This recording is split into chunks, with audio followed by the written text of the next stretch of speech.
Mr. Chairman, we have listened carefully to Undersecretary General Rosemary DiCarlo, who noted increased military activity in the region. However, we expect from the Secretariat a deeper analysis of what consequences this may have for security and stability in the region. We have also heard the remarks of the representative of the Open Source Center, James Byrne. We urge the members of the Council not to allow themselves to be misled. They are attempting to present this briefer as a voice of independent civil society, but in reality, he represents a structure deeply embedded in the British military political establishment. To expect useful and impartial assessments from such a biased expert would be, at the very least, reckless, if not laughable. Mr. Chairman, today, at the initiative of a group of countries led by the United States, the Council is once again drawn into a discussion that does not bring the region closer to, but rather distances it from, the long-awaited stabilization on the Korean Peninsula. The second anniversary of the termination of the mandate of the panel of experts of the 1,718 Sanctions Committee was chosen as the pretext for convening it. We understand how sensitive this event has become for Washington and its allies, as the aforementioned group was an important element of the information struggle they are conducting against Pyongyang. It is enough to recall that instead of issuing recommendations for updating the sanctions regime and verifying the data received, the experts slid into disseminating biased information from Western media and conducting propaganda campaigns. The question raised today has no relation to issues of maintaining international peace and security. We have not heard of the initiators of this meeting holding a memorial service, or even simply proposing to discuss the work of analogous expert groups on other country dossiers. History has clearly shown that the UN Security Council's sanctions regime against North Korea is counterproductive.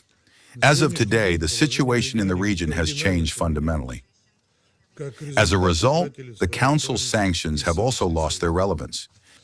A situation in which some Security Council sanctions measures are subject to review on an annual basis, if not more frequently, while others are carved in stone and any attempts to update them are rejected out of hand, does not withstand any criticism. It must be recognized that the Council made a serious mistake by putting the sanctions regime against North Korea on an indefinite basis and thereby paralyzing its potential in accordance with the UN Charter. It is within our power to ensure that this mistake does not become fatal for regional and global security. 2 years ago, during the discussion of the mandate of the panel of sanctions experts, Russia invited the members of the Council to a substantive and unbiased conversation about revising international sanctions against Pyongyang toward their updating and softening. Our proposal remains on the table. An important reason for taking urgent measures regarding sanctions remains the humanitarian consequences of the sanctions regime for the North Korean population. Russia supports the granting of one-off humanitarian exemptions through the Security Council Committee 1718. However, this is completely insufficient. Softening the Council's sanctions decisions on humanitarian grounds as a first step would allow for the creation of a favorable atmosphere for seeking diplomatic solutions, taking into account the legitimate interests of all countries in the region, including the Democratic People's Republic of Korea. It is necessary to honestly acknowledge the established realities in which no alternative to the negotiation process simply exists. The time has come to fundamentally reconsider approaches to solving the problem and begin moving in the direction of resuming dialogue. The so-called multilateral sanctions monitoring team, established in circumvention of the UN Charter and presented as a replacement for the panel of experts of the UN Security Council Committee 1718, deserves separate mention. This mechanism does not possess a legal international mandate, and any of its products do not have any legitimacy and are nothing more than fabrication and disinformation.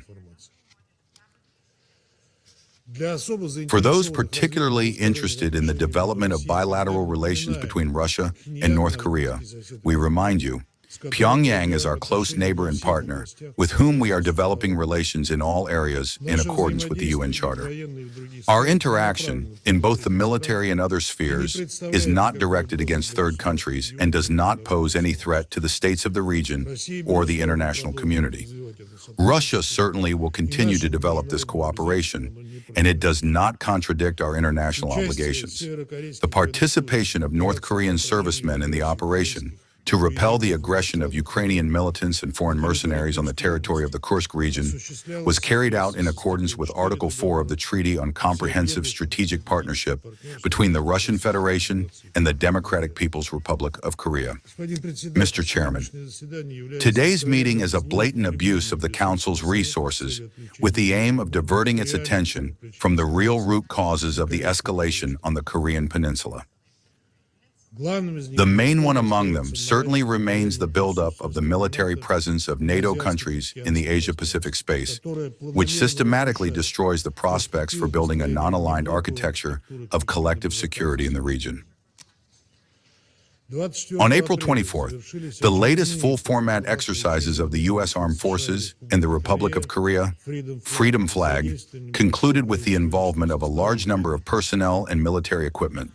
This bilateral format, already proclaimed as a nuclear alliance following the example of NATO, may expand by drawing in Japan, which is also developing algorithms for participation in American extended nuclear deterrence schemes, and allows for the revision of the 3 non-nuclear principles.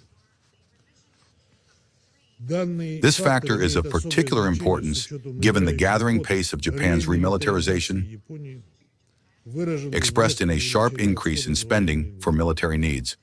Before our eyes, a revision by Tokyo of the foundations of its former pacifist policy is taking place, the consequences of which for international peace and security are yet to be assessed.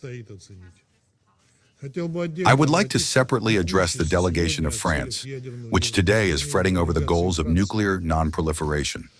Was it not your president who a month ago made a statement about the intention to proceed with a non-transparent buildup of the French nuclear arsenal? And last week initiated joint Air Force exercises with Poland, during which an imitation of nuclear strikes on the territory of Russia will be practiced? The degree of provocativeness of such a step is off the charts. All these indicated trends significantly increase the level of tension and the risks of military provocations. In the context of the NPT Review Conference, it cannot but be noted that the actions of all 3 Western states, the United States, France, and the United Kingdom, possessing nuclear weapons are directly provoking a nuclear arms race.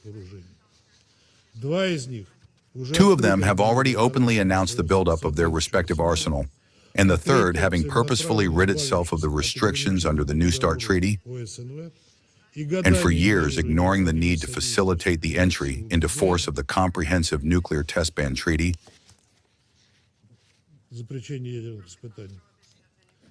has signaled its readiness to immediately proceed with the expansion of its nuclear potential and the resumption of full-scale nuclear testing at any moment at the first command of the head of state.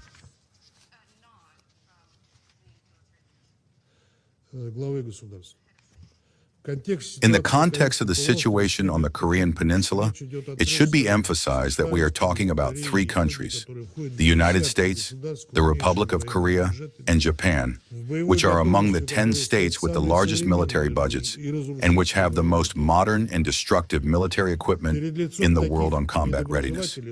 In the face of such detractors, the leadership of the independent and sovereign North Korea is forced to find solutions for ensuring national security. Pyongyang's adversaries can say as much as they like that their actions are not prohibited by Security Council resolutions. However, this does not correlate with the requirements of the Security Council regarding the necessity of solving the problems of the Korean Peninsula exclusively through dialogue and diplomacy. In fact, we are witnessing direct and consistent violations by a group of countries of their international obligations. In conclusion, we call upon the members of the Security Council to fundamentally reconsider outdated approaches in order to facilitate the long-awaited extraction of the situation from its dangerous deadlock, instead of exacerbating it even further. Thank you.